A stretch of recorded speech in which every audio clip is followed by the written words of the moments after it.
Il y a un vrai débat à avoir aussi au niveau des assureurs. C'est que quand on a une société qui est équipée avec sa propre DSI pour reconstruire son système d'information, et donc du coup on a une société qui va internaliser les coûts de la reconstruction du système d'information, va les supporter sur ses propres salariés, c'est comment est-ce qu'on va reconnaître justement ce coût qui a été internalisé. Et certains assureurs viennent à dire il n'y a pas de coût, donc il n'y a pas d'indemnisation.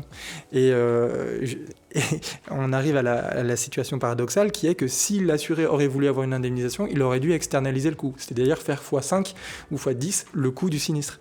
Donc c'est là où il y a un questionnement. Là, je suis obligé de réagir parce que c'est un point qui peut être parfois sensible dans certains dossiers. Il y a aussi une dimension, quand l'assureur accepte son risque, il tient compte de la capacité de réaction en interne. C'est-à-dire que la prime est aussi fonction de la capacité ou du besoin anticipé de l'entreprise. Je ne suis pas hyper d'accord parce qu'il n'y a pas une seule question lors du process de souscription qui est orientée vers ça. Donc on voit qu'aujourd'hui les assureurs ne font pas de risk assessment sur l'internalisation ou la non-internalisation des coûts.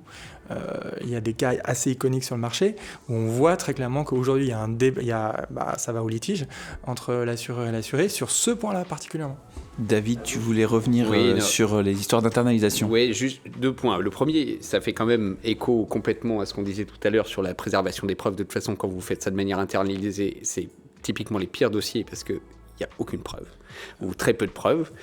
Et la deuxième chose que je voulais dire, c'est que la garantie cyber, là, du point de vue théorique, c'est une garantie où vous avez plusieurs volets. Et vous avez un volet perte d'exploitation. Dans la perte d'exploitation, c'est la perte de marge brute. Vous indemnisez déjà le temps passé ou l'indisponibilité des salariés. C'est-à-dire que le temps passé par les salariés, de fait, est indemnisé au travers de la perte d'exploitation.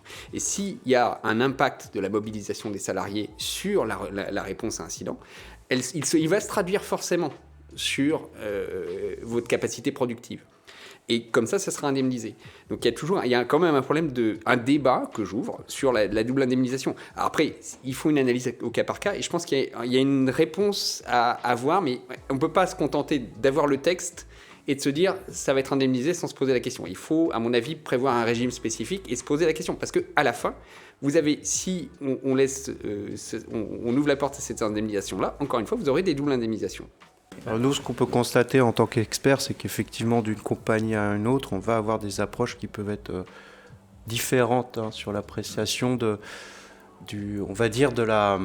du fait que l'assuré était mobilisé ou s'est mobilisé pour réparer son dommage, ou une partie de son dommage.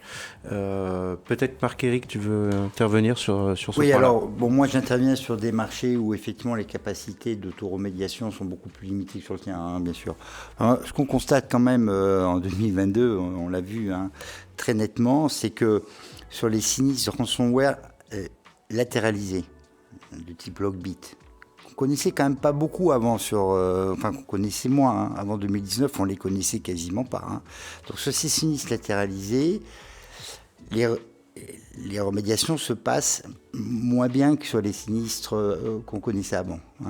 Alors pour plusieurs raisons. Parce que effectivement, la fonction forensique est souvent pas bien faite ou pas faite du tout. Donc les travaux commencent un peu au pif. Parce qu'on peut ressentir une certaine inflation des coûts de remédiation, mais des coûts unitaires. C'est-à-dire que ça coûte plus cher, quoi. Et donc, effectivement, il y a une dérive des coûts de remédiation qui pose un problème, c'est-à-dire aujourd'hui. C'est-à-dire que moi, je pense que c'est un point d'alerte, la dérive des coûts de remédiation des sinistres. On a eu sur un même assuré 2 sinistres quasiment identiques, à plusieurs années d'écart. Celui de 2022 a coûté 3 fois celui de 2018. Et c'est quasiment le même type d'événement. Donc il y a ces dérives-là. Donc voilà, il n'y a pas de solution. Il y a plein de raisons à cette dérive. La pénurie des ressources, la complexification. Mais là, en l'occurrence, il n'y avait pas de complexification. C'était le même type d'attaque. Donc voilà, donc il y a ce sujet-là. Et d'ailleurs, on voit sur le marché apparaître, chez des acteurs, des néo-acteurs, on voit apparaître des réflexions sur l'internalisation de la remédiation, notamment pour maîtriser un peu ce déroulé qui est pas simple, qui est pas consensuel, et puis pour mettre un peu la pression sur les coûts. Voilà, j'aurais tendance à dire, avec mon regard d'expert, que une entreprise qui se fait attaquer une fois et qui se refait attaquer 3 ans après sur, on va dire, avec une menace similaire, c'est que la première fois, la remédiation, la réponse à l'incident était mal faite quelque part. Enfin, je vais chercher la petite bête, mais naturellement, c'est quelque chose qui mérite d'être examiné si on intervient sur. Oui, bien sûr. En fait, ça fait pas. Comme ça, en tout cas, pour l'assureur, ça fait pas plaisir d'avoir ce genre de répétition.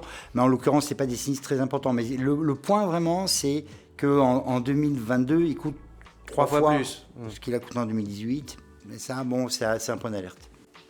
Enfin, j'enfonce une porte ouverte, mais je crois qu'il faut quand même le faire. C'est-à-dire que globalement, tous les assureurs sont partis sur des modèles dérivés de l'incendie. Et on se rend compte, en fait, que la remédiation cyber, c'est quelque chose de tout à fait spécifique. Qu'un système d'information, c'est immatériel. Quand un mur a brûlé, on voit bien comment on répare le mur et on ne va pas réparer le cabanon à côté. Dans un système d'information, c'est immatériel et on peut réparer le cabanon à côté et le voir moins. Voilà, donc je pense qu'il y a vraiment cette maturation qui doit arriver de la remédiation cyber, ça c'est sûr. En tout cas, les modèles qu'on utilisait en 2015 sont à revoir, oui, c'est sûr.